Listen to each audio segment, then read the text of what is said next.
কলকাতা বিমানবন্দর সংলগ্ন এলাকা থেকে 400 গ্রাম সোনা ও 900 গ্রাম রূপোর গহনা ও স্কুটি সহ গ্রেপ্তার করল এনএসসিবিআই থানার পুলিশ। পুলিশ সূত্রের খবর, গতকাল বিকেলে এনএসসিবিআই থানার কাছে একটি সূত্র মারফত সব খবর আসে রূপো ও সোনার গহনা প্রচার করা হচ্ছে। সেই ভিত্তিতেই এনএসসিবিআই থানার পুলিশ নিরাপত্তা আঁটসাঁট ও নাকা চেকিং শুরু হয়। সেখানে এক সন্দেহভাজন স্কুটি নিয়ে কার্গো এলাকা পালাবার চেষ্টা করে।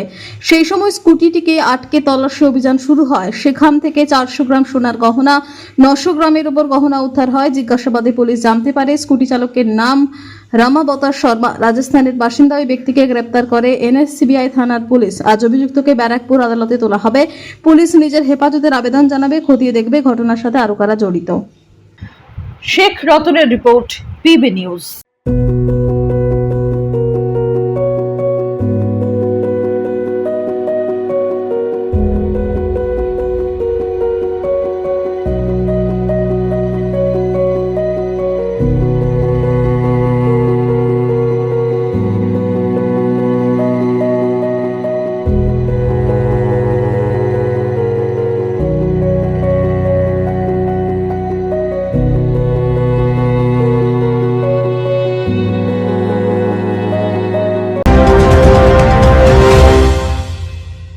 ডিগ্রি করার পরেও চাকরি নেই, অথবা স্কুল কলেজের পাশাপাশি একটা কোর্স করে ব্রাইট ক্যারিয়ার বানাতে চান? মাল্টিমিডিয়া ইন্ডাস্ট্রিতে রয়েছে প্রচুর ভ্যাকেন্সি ও ভালো ক্যারিয়ার বানানোর সুযোগ।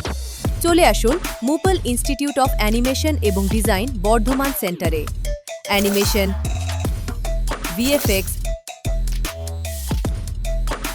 Graphics design, video editing, digital marketing এর মতো কোর্স করুন। ইন্ডাস্ট্রি স্ট্যান্ডার্ড ট্রেনিং এর সঙ্গে থাকছে 100% প্লেসমেন্ট অ্যাসিস্ট্যান্স। আজই যোগাযোগ করুন স্ক্রিনে দেওয়া নম্বরে।